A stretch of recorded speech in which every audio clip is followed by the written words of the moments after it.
Today on Something You Should Know, what clutter is doing to your mental health. Then some rather amazing intel on how changes to your lifestyle can create big benefits to your health.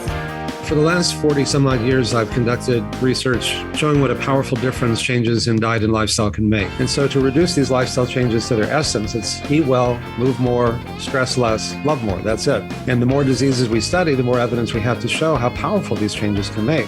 Also, some foods in your kitchen that will last a lot longer than you think. And how to make numbers come alive, because the human brain doesn't really grasp them very well. Our brains are wired so that we can only hold about 7 or so pieces of information at one point in time. There's a reason that phone numbers were 7 digits, because if they'd been one more, we would have been in lots of trouble. All this today on Something You Should Know. Something you should know. Fascinating intel, the world's top experts, and practical advice you can use in your life. Today, Something You Should Know with Mike Carruthers. Hi there. Welcome to Something You Should Know. If you're still looking for a New Year's resolution to set and to keep, I have a good suggestion, and that is to tackle the clutter. This is something I can attest to personally. Clutter causes stress. And sometimes people don't realize it until after they clean up the clutter, and then they feel this sense of calm and tranquility. Clutter bombards the brain, and it makes it more difficult to relax or to focus on anything else. Even people who claim not to be bothered by clutter and disorganization actually are. This is according to the National Association of Professional Organizers. If you get rid of clutter, and here is one of the real benefits of this. If you get rid of clutter, you can reduce housework by up to 40%. Also be aware that it's clutter, not the lack of space, that is the cause for most disorganization. Research proves that profits and productivity in a business decline as the clutter in the business increases.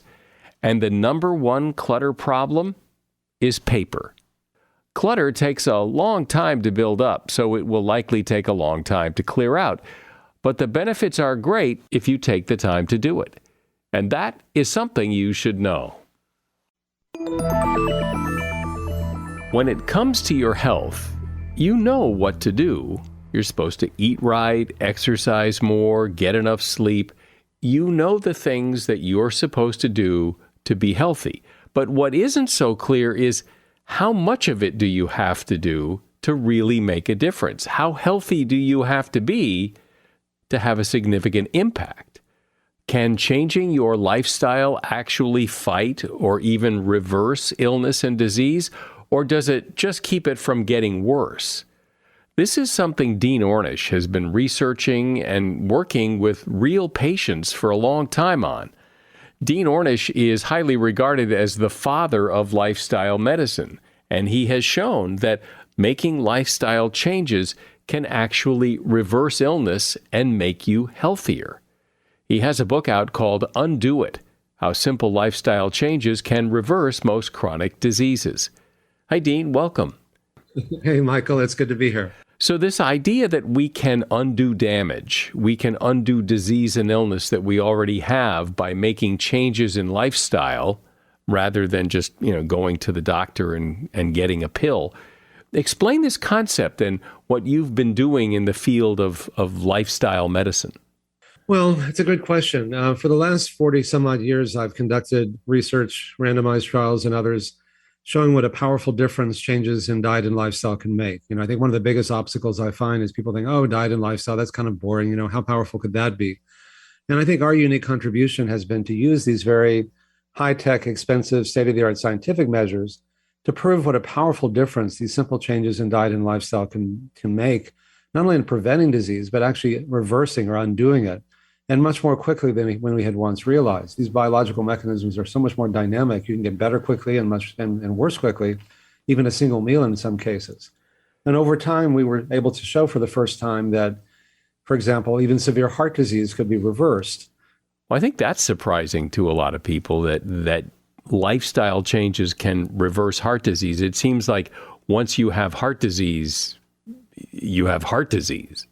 At the time we began doing these studies, it was thought that once you had heart disease, it could only get worse. Maybe you could slow down the rate at which it got worse, but that was about the best you can hope for.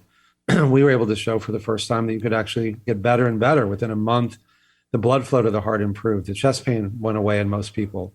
The ability of the heart to pump blood increased. After a year, even severely blocked coronary arteries became less clogged. After 5 years, even more improvement than after 1 year.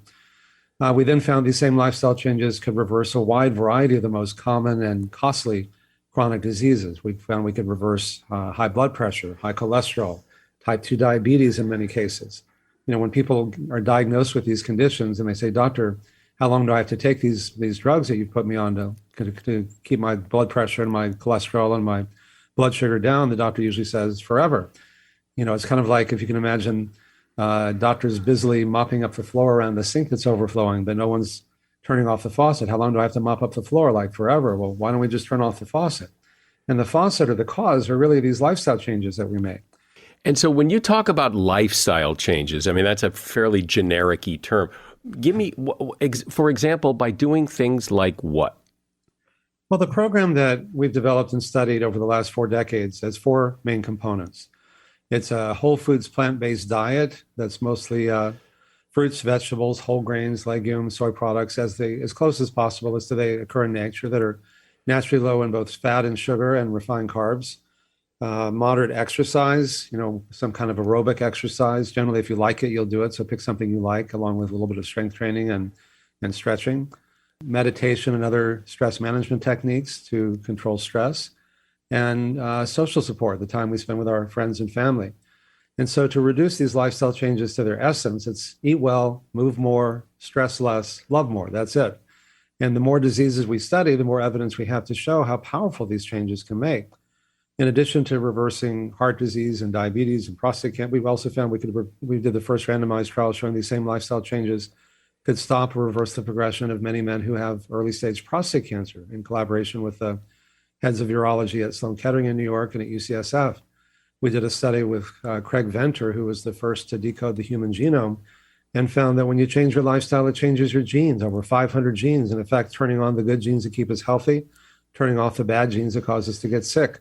And we're now in the middle of the first randomized trial to see if we can stop or reverse the progression of men and women who have early stage Alzheimer's disease.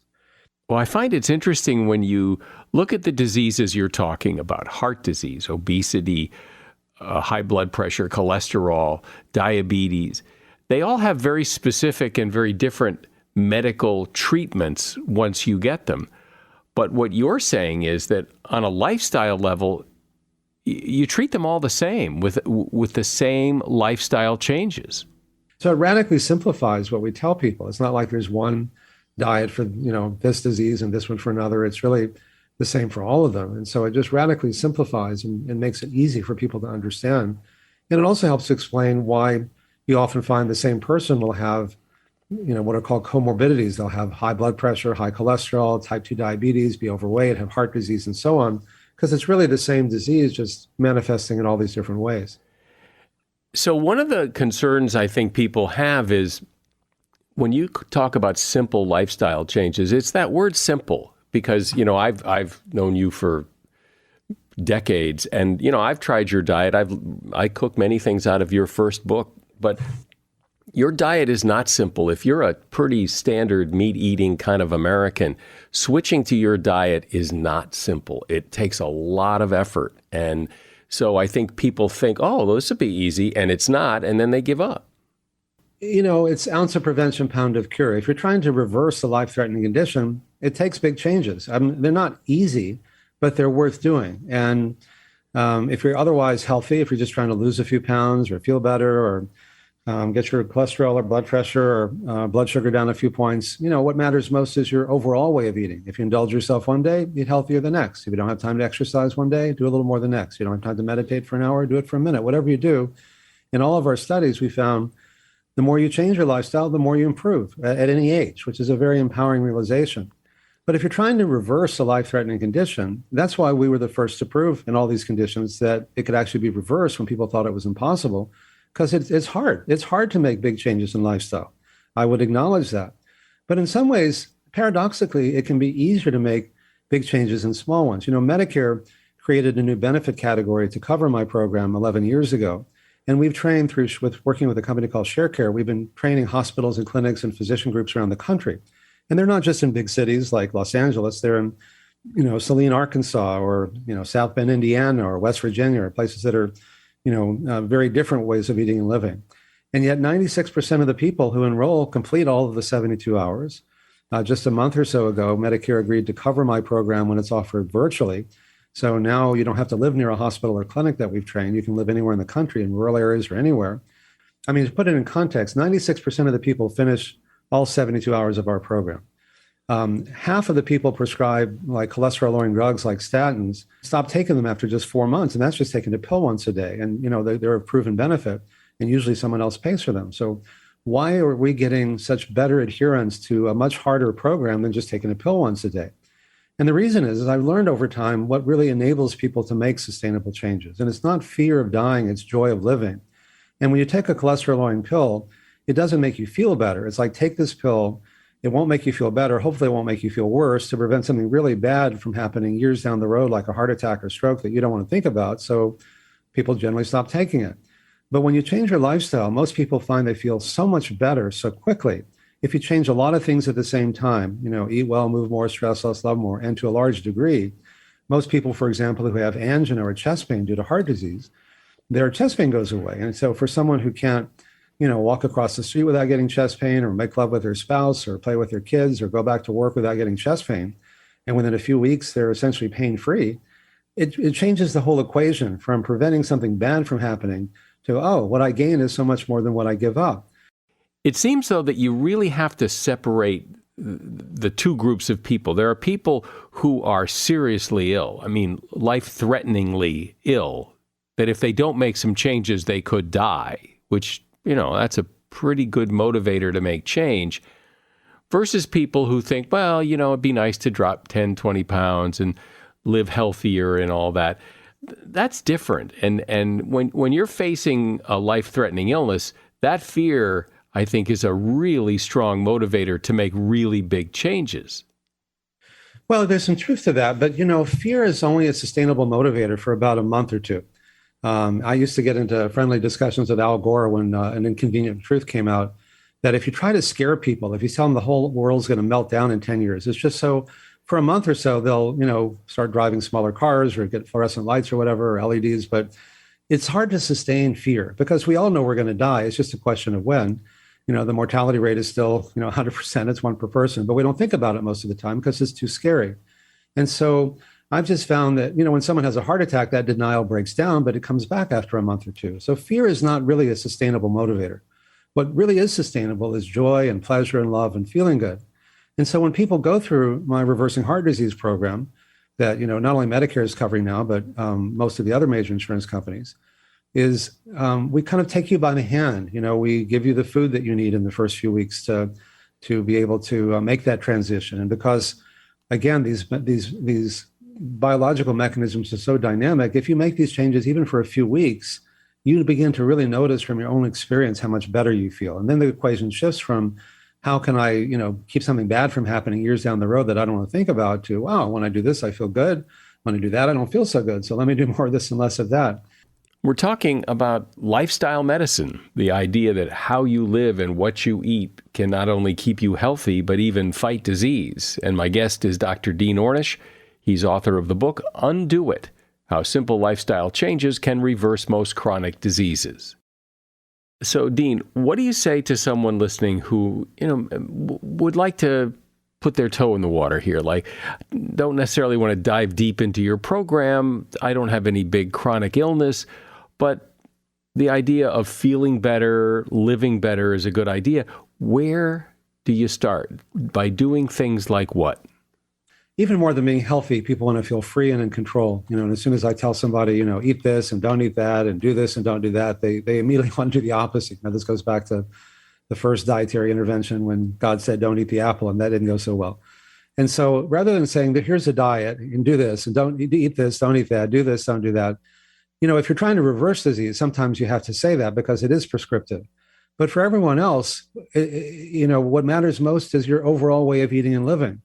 So instead of calling some foods good and some foods bad, once you call some foods bad, it's a very small step to saying, oh, I'm a bad person because I eat bad food. The whole language of behavioral change has this kind of, Nurse Ratched from One Flew Over the Cuckoo's Nest, and, what kind of a fascist quality to it, like, patient compliance is kind of such a creepy word, like, manipulating people, or I cheated on my diet, I'm a bad person because I ate bad food, just get rid of all that and just say, look, what matters most is my overall way of eating and living. So to the degree I can move towards the plant-based end of the spectrum, eat more fruits and vegetables, less, the usual suspects, less red meat, less fried foods, less a lot of sugar and things like that, a lot of fat, and eat more healthily. If you can overall move in that direction, if you indulge yourself one day, don't think of it, it's not like you're cheated or you're bad or you failed, just eat healthier the next. Allow yourself some indulgences. Let me try to exercise. Maybe I'm not going to run a marathon. Maybe I'm just going to walk, take the stairs a couple of flights instead of the elevator, kind of incorporate that into my life. I used to get, frustrated when I couldn't find a parking space near the gym. I thought, well, that's ridiculous. Let me just deliberately park farther away and I'll get a little extra exercise and not have to be stressed out because I can find a place to park easier. Just little things like that can make a big difference. Can you talk about little things like that in all four categories? Yeah, well, like I say, we talked about diet and exercise, whatever you do, if you like it, you'll do it. So just focus on things you enjoy doing. I grew up in Texas where exercise was always punishment, go take a lap or give me 50 push-ups or whatever. So, but I found that I loved to swim because swimming was always fun. I associated with good, happy memories. So I swim, most mornings instead of doing things that I don't like.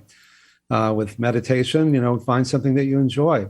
It can be religious, it can be secular, it doesn't matter. Just focus on, even if you get up 5 minutes later, it can make a difference. Even 1 minute of meditation carries with you throughout the day. It's kind of like if you hear a song on the radio and you find yourself humming it later in the day, just spend 1 minute meditating. It's like, if I have to tell myself I don't have time to meditate for a minute, I have to admit my life is so out of balance, I'd rather just do the minute. But that minute actually can have a benefit. If you're caught in traffic, just take a minute, or if you're on an airplane or whatever. People say things like, I used to have a short fuse and I'd explode easily. Now my fuse is longer. In other words, things just don't bother you as much when you do that on a regular basis. And the love more is people say, well, I get the exercise and, diet and even the meditation, but love more, that's so touchy-feely. What's that about? And, study after study have shown that people who are lonely and depressed are 3 to 10 times more likely to get sick and die prematurely than those who have a sense of love and connection and community, that spend time with their friends and family and loved ones. And I don't know anything in medicine that has that powerful an impact. One study that was done dripped coronavirus into, this is a less harmful version of coronavirus. I don't know how they got this to the Human Studies Committee. And another study they did, rhinovirus, the cause of the common cold, into healthy volunteers. 100% of them got infected, but not everyone who got infected got sick. And they found that those that had 6 or more visits or phone calls from a friend over a 2-week period compared to those who had 2 or fewer were 4 times less likely to develop the signs and symptoms of a cold, even though they were all infected. There was a study that just came out last month. They looked at 3,000 frontline healthcare workers in 6 countries that had extensive exposure to COVID-19 because they were taking care of people who had COVID-19. These are healthcare workers.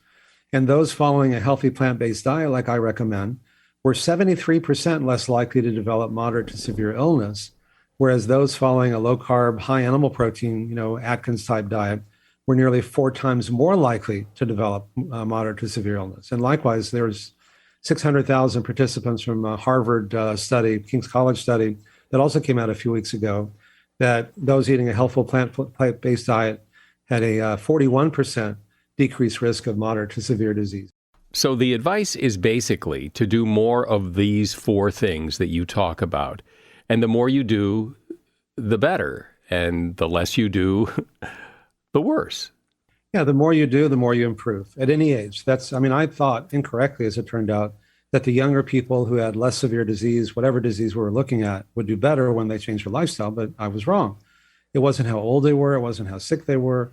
The more they changed their diet and lifestyle, the more they improved, both in how they felt and in every way we could measure. And that's a really empowering realization because, you can do something about that. Even you can change your genes. So people often say, oh, I've just got bad genes, what can I do?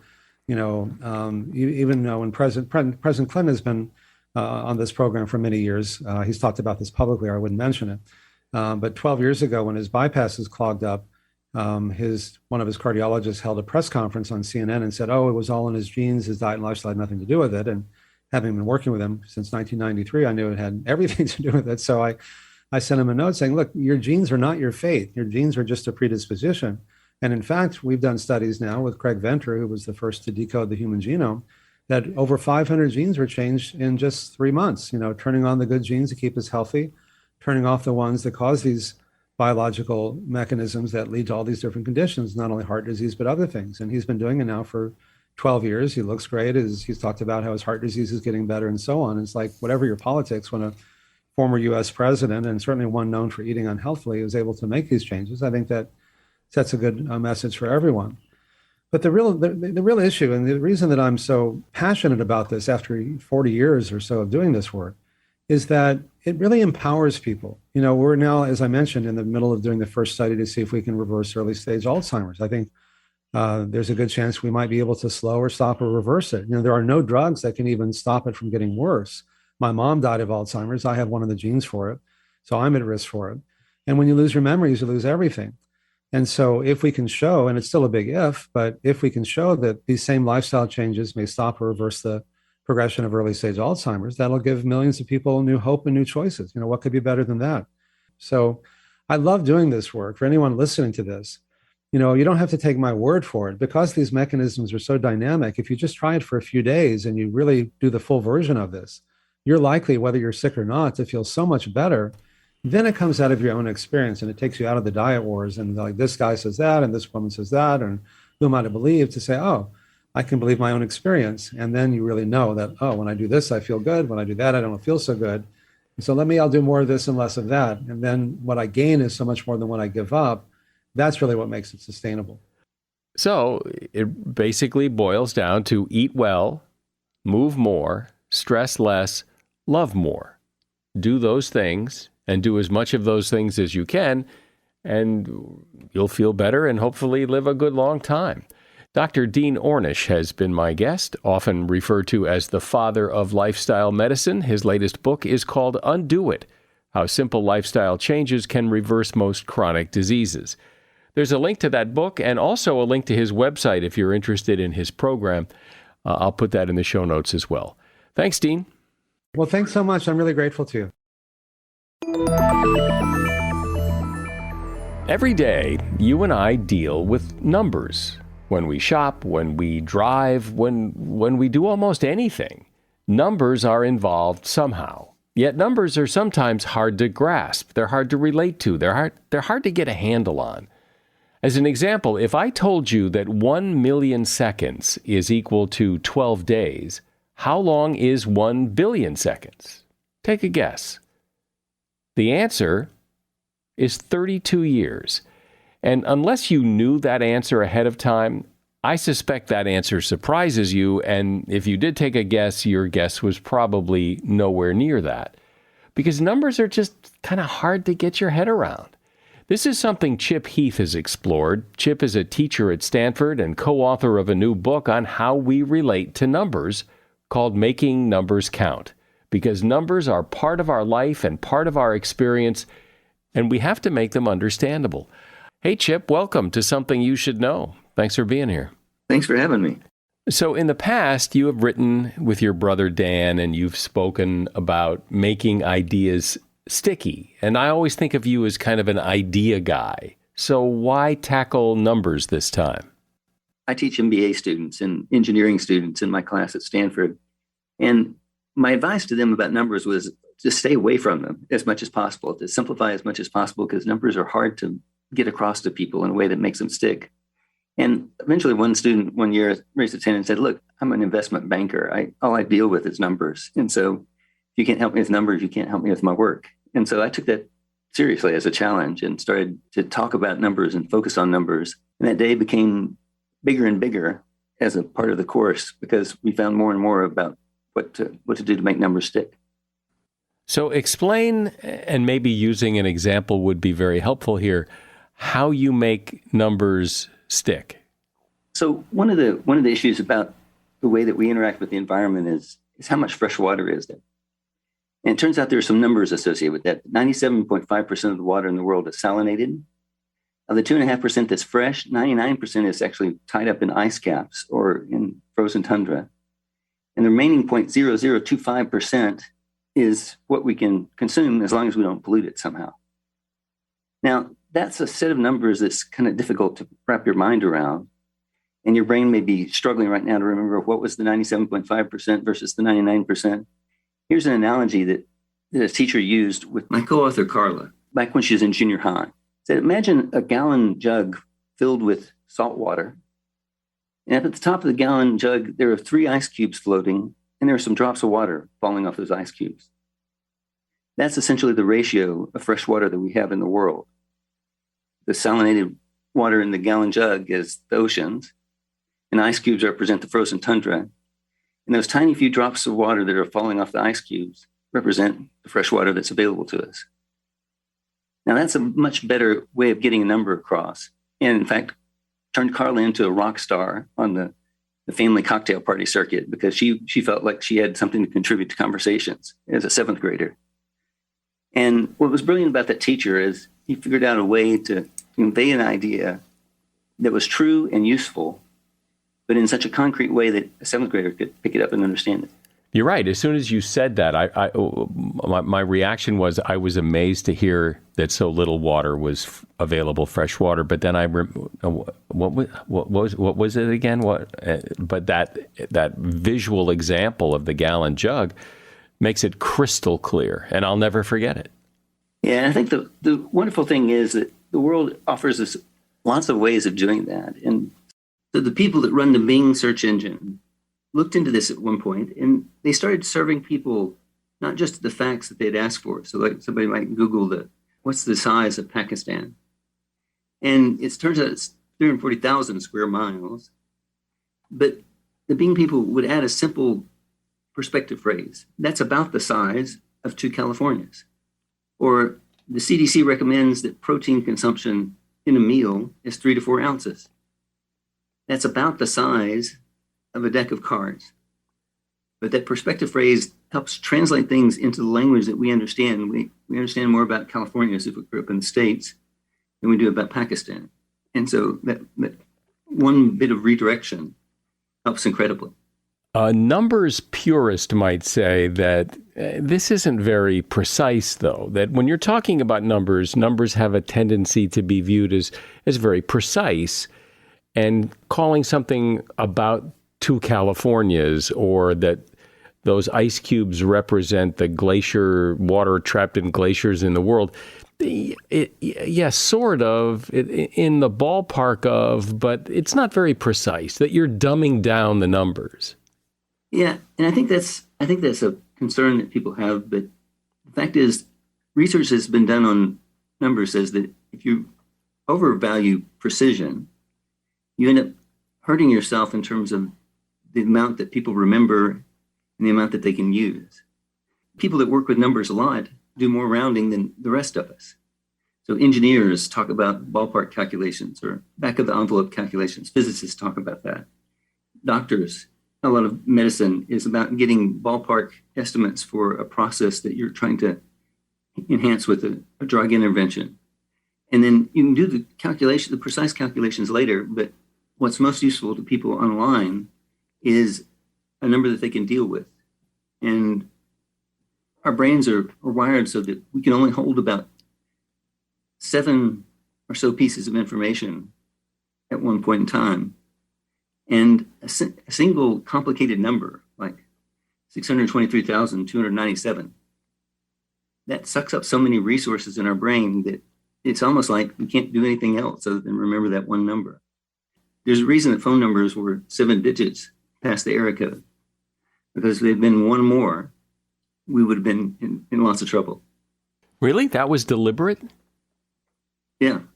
It was a very conscious decision, because if you got the area code, and most people know the area codes in their local area, there was a limit to how much people could effectively remember in dialing the number.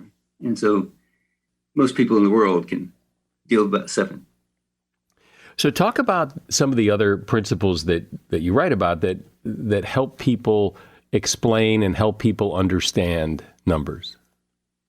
Well, one principle is that our brains aren't very good at dealing with fractions or percentages. And so there's a funny example. The CEO of A&W Restaurants at one point was trying to fight McDonald's Quarter Pounder that was becoming a popular menu item in the fast food industry. And they said, we're going to do it better. We're going to get a third pounder burger at the same price as McDonald's Quarter Pounder. Did consumers rejoice at getting a third pound of beef at the same price as a quarter pound at McDonald's? Now they complain that they've been ripped off because 3 is smaller than 4. And so a third pound burger has to be less valuable than a quarter pound burger.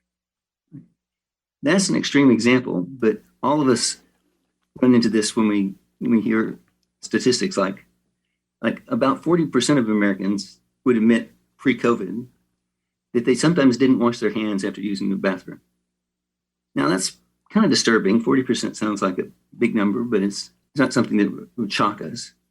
And yet one of my graduate students in an exercise said, what that really means is that 2 of the last 5 people you shook hands with didn't wash their hands after using the bathroom. And all of a sudden that 2 out of 5 creates a picture in our mind. It's very tangible, and it kind of causes us to reach for the hand sanitizer. Well, it seems that people have always been somewhat numb to statistics. You know, when we hear that 80% of people do this or 20% of people don't do that, they're numbers, but they're not really people. You know what I mean? It's like it's not real. It's all very abstract. It's percentages, and it's hard to, I don't know, it's hard to take it seriously. And it's a problem when you're trying to make change in the world. So Kaiser Permanente came up with a new procedure for handling sepsis. It saves about 55% of the people that go through it. And it turns out if every U.S. hospital did this, we would save 149,000 lives a year. The question is that big? Is that small? Well, it's essentially the equivalent of saving every woman that's diagnosed with breast cancer and every man that's diagnosed with prostate cancer every year.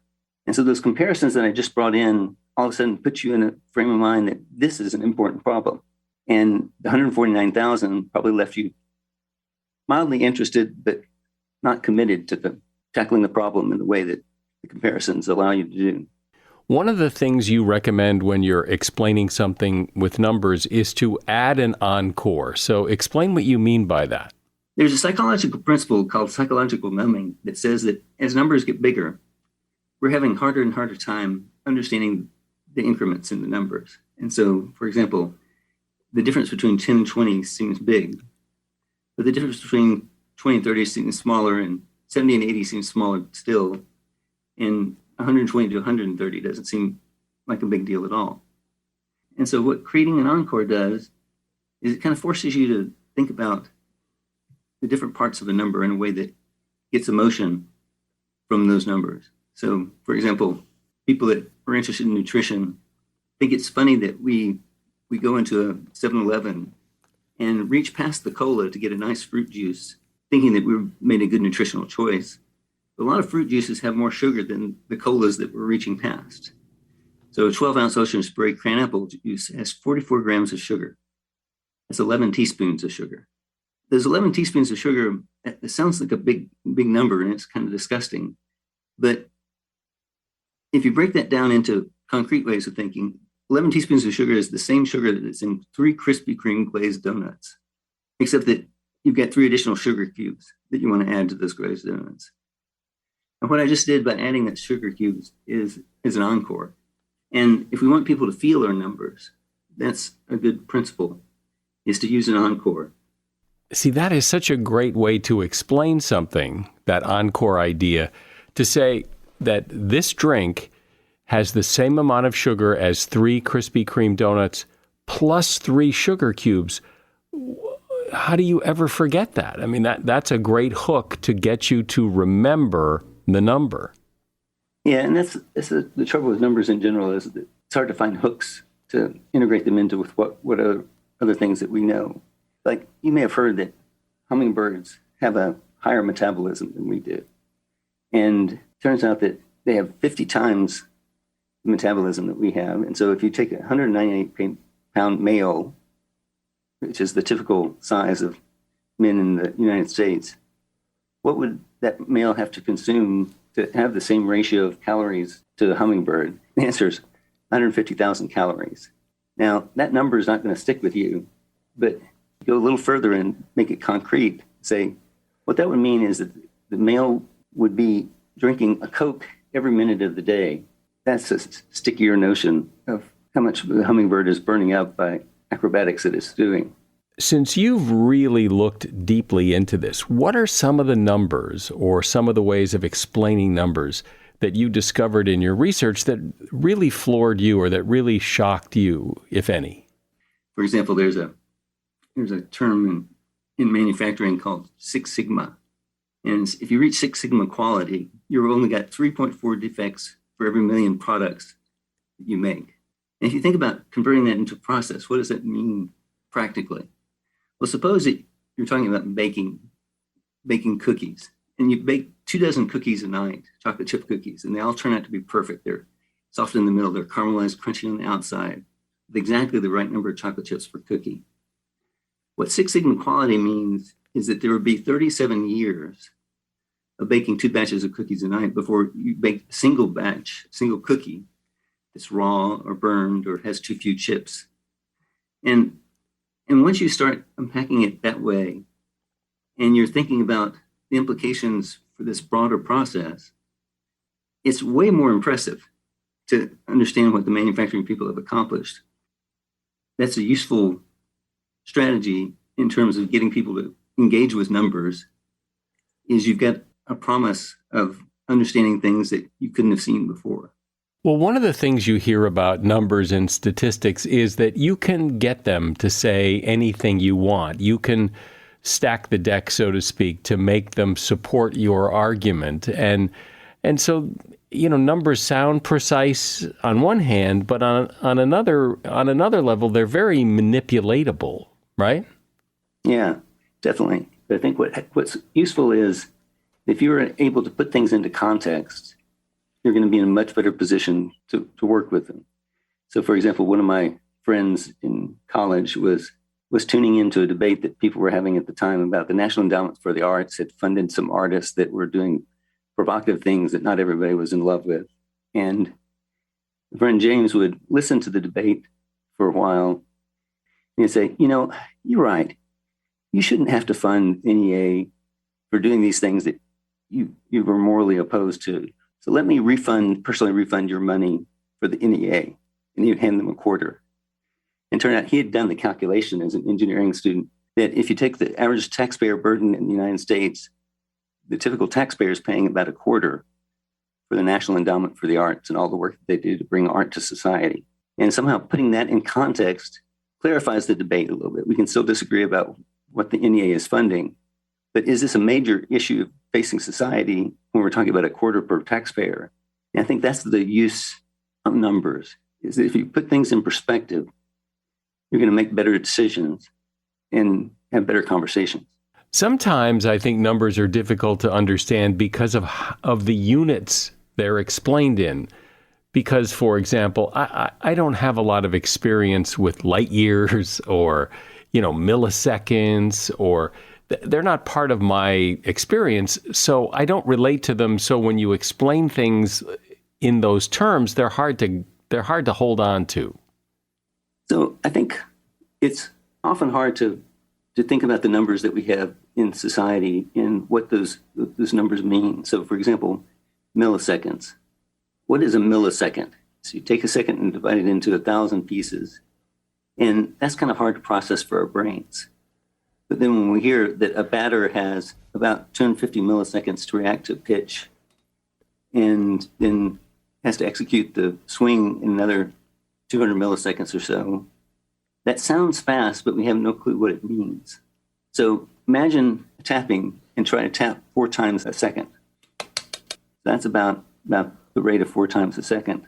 What that statistic about milliseconds is saying is that a batter, in order to make a swing, has to take a look at the pitch and has about one of those claps to make a decision about whether to swing, has less than one of those claps to react could actually swing, and then the play is over. That's how fast the experience is. And suddenly, by doing the clapping, translating the 1,000 milliseconds into 250 milliseconds for 4 claps, we start to get a sense of how amazing hitting a baseball really is when you're in that batter box at a professional level. And I think that's a strategy that we ought to be taking for more of the numbers in our lives. If we can make them concrete. Well, and I also mentioned a few minutes ago about light years. You sometimes hear people explain things in light years, and that's one of those numbers that it means nothing to me. I don't even know what it is. Is a light year, are you trying to express time or distance or both? That's a number that really, I think, falls flat because it's so out of my experience. So you may have heard that the nearest solar system is 4.5 light years away. Here's a mapping that somebody came up with. Picture a quarter. Imagine that you had a solar system on that quarter, and put the quarter down at one goal of a soccer field, and then start walking, and walk all the way down to the other end of the soccer field and put down another quarter on the goal of that soccer field. Those 2 quarters represent the distance of 4.5 light years, and everything else is empty space. And so if you want a picture of how big is space, that's the nearest solar system. It just blows my mind to think about the quarter sitting on one goal and the quarter sitting on the other goal, and all the emptiness that's in between those things. It makes the challenge of space travel much more compelling, much more daunting. Well, I think it's safe to say that, at least for me anyway, you have breathed life into numbers. That, numbers are not my favorite thing, but I like the way that you explain them because then they do come alive. They are more real, and it's fun to listen to. Chip Heath has been my guest. He is a teacher at Stanford, and he is co-author of a new book about numbers called Making Numbers Count. And you'll find a link to his book in the show notes. Thank you, Chip. Appreciate you being here. Some foods will last a lot longer than you probably think. The use-by and sell-by dates can actually be misleading. For example, peanut butter will last 6 months once it's been opened and kept in the refrigerator. Yogurt is still good 10 days after the sell-by date. Eggs last 3 to 5 weeks past the sell-by date. For cottage cheese, you can keep it 1 to 2 weeks past the sell-by date. And breakfast cereals are fine for 2 to 3 months after they've been opened. Now, supposedly honey will last forever, but we won't really be sure because forever never comes. And that is something you should know. If you enjoyed this podcast, it would be appreciated if you would rate, review, and recommend it to someone else. You can now leave ratings and reviews on Spotify and pretty much any other platform you listen on. I'm Mike Carruthers. Thanks for listening today to Something You Should Know.